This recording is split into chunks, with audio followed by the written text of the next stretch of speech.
In the military, you're either training to go on a mission or you're on a mission. You're training for an op or you're on an op. It's non-stop. Now, civilians coming into this world, it's a whole world that they've not been exposed to. On this mission, we had some exceptional military folks who had a lot of good military experience, but we mixed them in with some civilians who didn't have any experience. They didn't know stealth and concealment. They didn't know chain of command. They didn't know rules of engagement. All this they had to learn quickly, and they had to adopt these rules and philosophies that the military is so used to and work with the military guys and ladies on the team and be one team. And it worked flawlessly.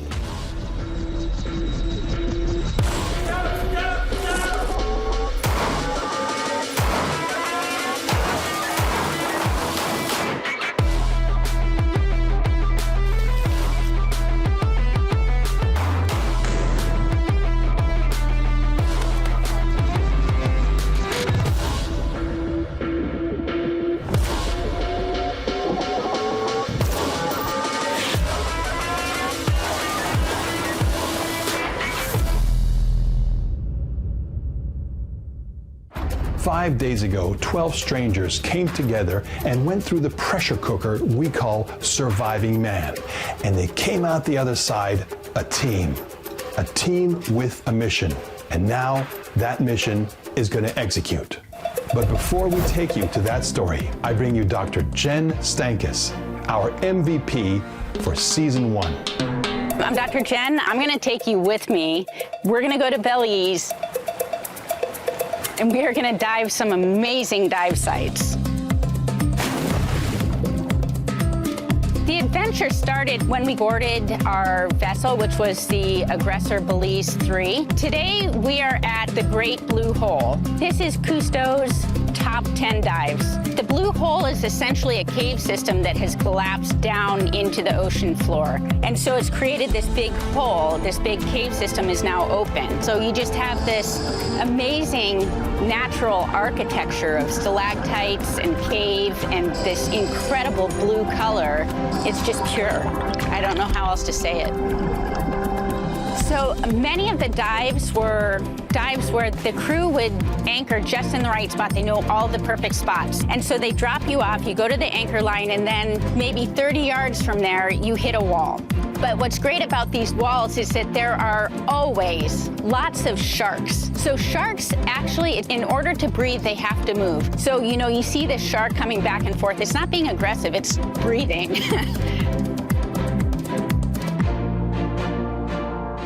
And now, let's get back to the mission.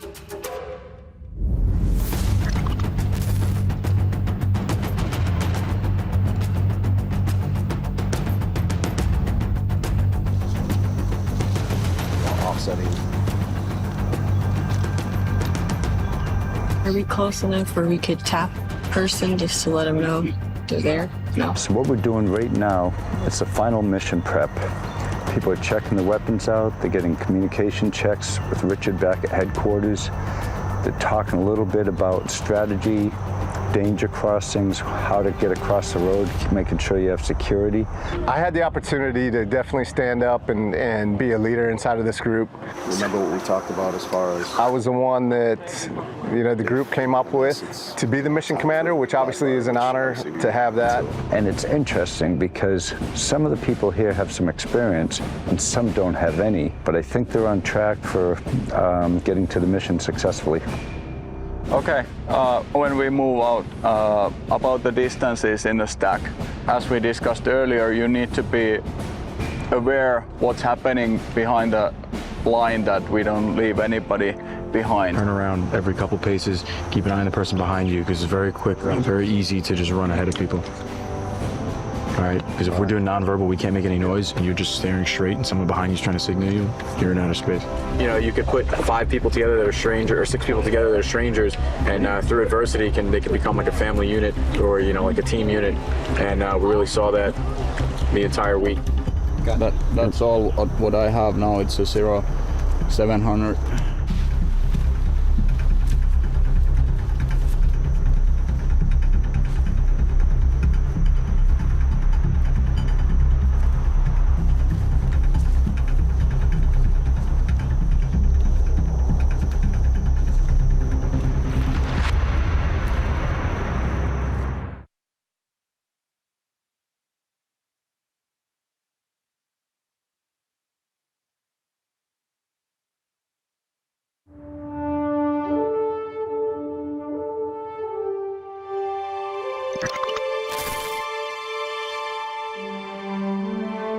Yeah, so we're moving them down towards their target.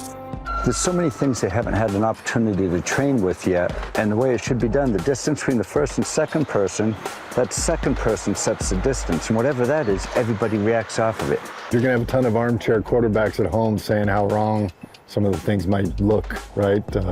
Absolutely, because, you know, they've had maybe a couple hours of tactic training in the last 5 days along with everything else. The information they have now at the very, very basic level is enough to get them on target safely. So I think they have those skills. Yeah, and then frankly, anybody at home talking, they're not out here right now. So at least they're out here trying to do it, learning some new tactics, the basics in some sense. And those who have a little bit more experience are gonna hone in on some of their skills. So all in all, I'm pleased with what we're seeing. So am I. I am. We never expect them to do more than this with the training they got. Yeah. They've got a target. They've got a photo of the target. They got it last night from the mission commander that was sent to them from Intel, which is a couple hundred meters further in this direction. And there's a lot of terrorist activity there. There's a bomb builder that's supposed to be hiding out there. And for this big NATO mission, since they're on site in the AO, in the area of operation, go ahead, we need that bomb builder because he's leaving. He's leaving soon, and we need him. We got to extract some information from him.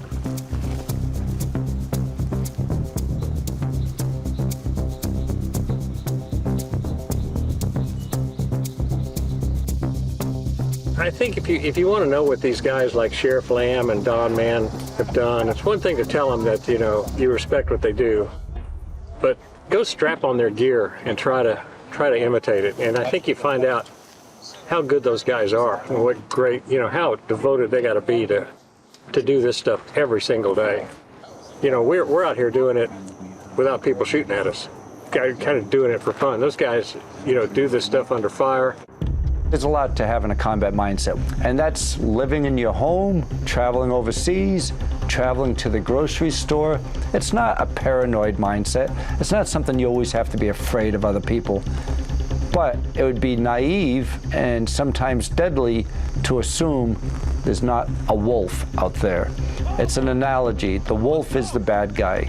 Most people are good people. They want to take care of their families, come home to their families. Everyday people, the analogy for that is the sheep. Unfortunately, the wolf preys on sheep. So you need a sheepdog. A sheepdog can look like a sheep, act like a sheep, be the sheep, and a threat emerges, and that threat's a wolf. The sheepdog has to go after the wolf. He or she has to be trained to go after the wolf and have the capacity to eliminate a wolf.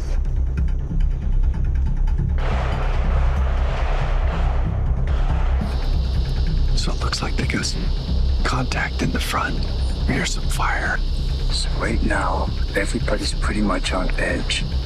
The mission is on hold because there's been some enemy activity and enemy fire in the direction of where they're traveling to. They're getting information from the drone.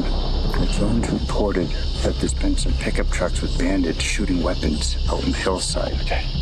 The latest intel was from the drones that the bandits look like they're getting ready to leave. It hasn't really slowed them down, although mission headquarters sent back information. You're on hold.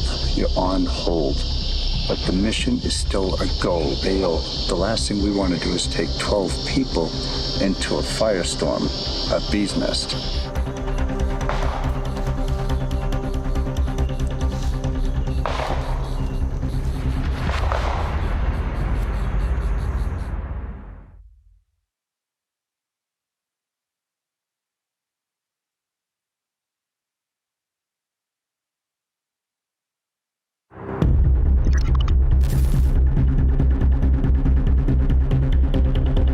So right now, they've got a window of 0930 to 1100 to be in position in front of the target for the RNS mission.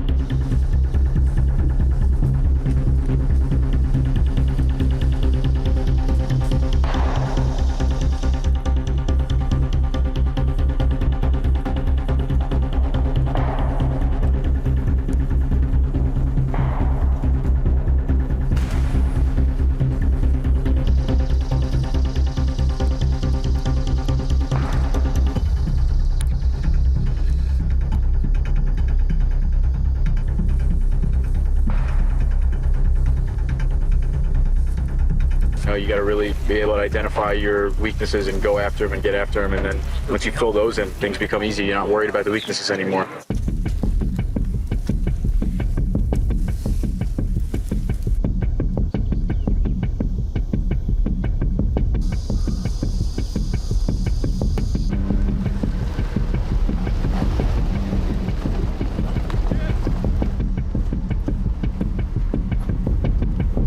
Get out of the car, boy! Let's go! Down! What you doing? Your father will never get you.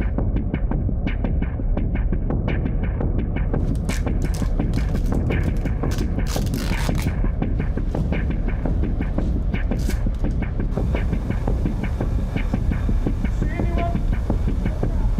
You see anyone? For the last little while, they've been doing some reconnaissance and surveillance. We've had a lot of action up here at the base camp. Looks to be a hostage. We've had vehicles coming and going. We've got sentries. We've also got, we know we have a bomb maker in there. And so they've just been spending this time inching up, gathering intel, and we're gonna see what their next step is. We now have the boy. No one comes in here.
Clear left, clear right.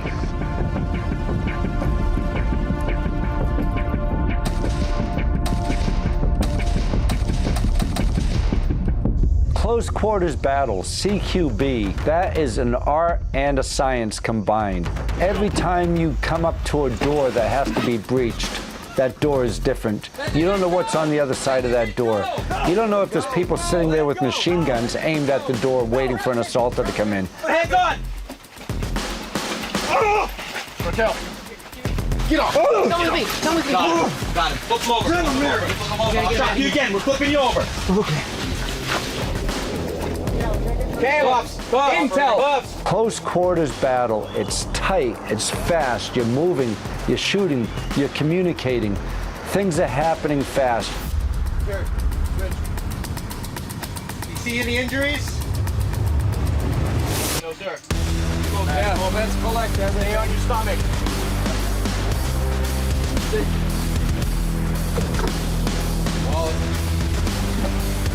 CQB is hard. CQB takes many years to get really good at. These folks here who went on this mission had a few days to do basic CQB. That's it. Clear. where did you chuck me? Go up, sir. Just a little electricity. You don't like that, do you? But they did it. All right. Up. They didn't Get up. shoot the non-threats. They didn't shoot the hostage. They didn't shoot each other, and they weren't shot by the threats inside the room.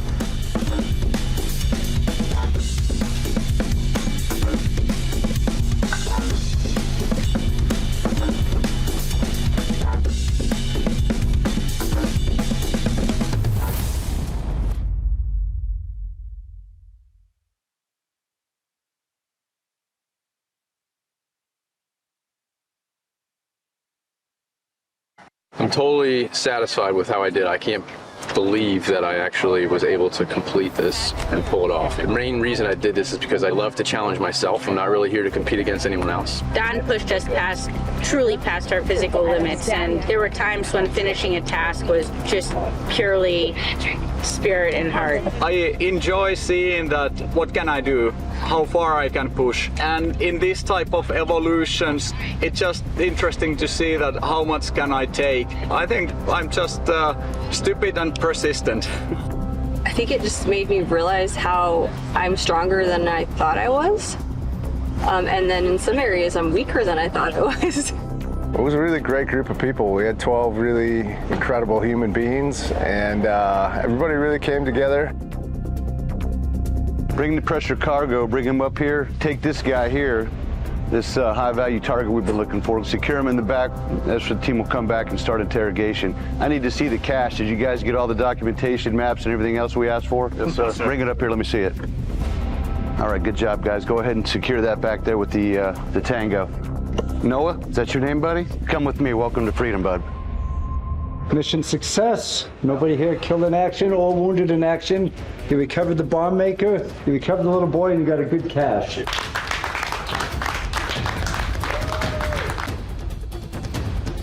And what we're going to announce here is the top 3 points winners. Caleb, could you come on up? Being able to look back at all my teammates and all the people that truly helped me get to where I was felt phenomenal. 1,060 points. Thank you, Caleb. Congratulations. Congratulations. Michael, if you'd want to come on up. 1,210 points, which I really didn't think anyone was going to go over 1,000. 1,210 points. Words can't describe it. No, it was awesome. I wish I could do this and get paid for this. Just be here all the time. Yari is the champion, points winner, 1,265 points. Not only did he win this, but he taught us all a lot at the same time. Thank you, Yari. Thank you very, very much. Thanks, Mark. Yari's a cowboy, too. He's got a couple horses back there, so this is for you, brother. Oh. Yeah. Wow. Thank you. There you go. Like someone said, that the best part of this is the people. I fully agree about that. I made a lot of new friends, and it was awesome to learn from people and hear their stories. So I think that was the best part of the overall event. That was so hard. Day one. I didn't think I was gonna come back. But my teammates are amazing, so they really pushed me. They made me realize that I can literally do anything. Doing the show, it really taught me, I learned a lesson that just because you feel like you can't do something, it's all mental, and you actually can. You know, people are capable of so much more than what we think they are, or they think they can push themselves to. Human beings are capable of doing very hard things, and every one of these contestants showed that on this Surviving Man Season 2. On behalf of everybody, we're all so proud of you all. We're so honored that you came here and competed in Surviving Man. Thank you very much for that.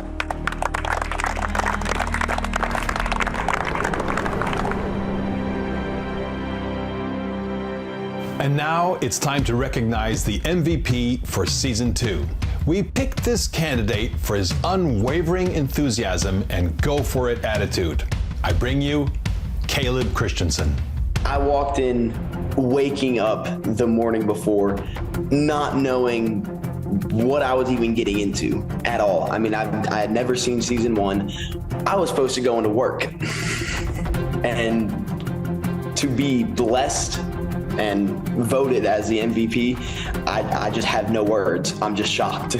He was able to have the mindset to say, yes, I'll do it, and then go against all these adults, all the people than he is, and compete against him and do really, really well, and always had a great attitude, and he did extremely well. Caleb won $10,000 worth of goodies, and he won a slot as lead competitor on Surviving Man Season 3.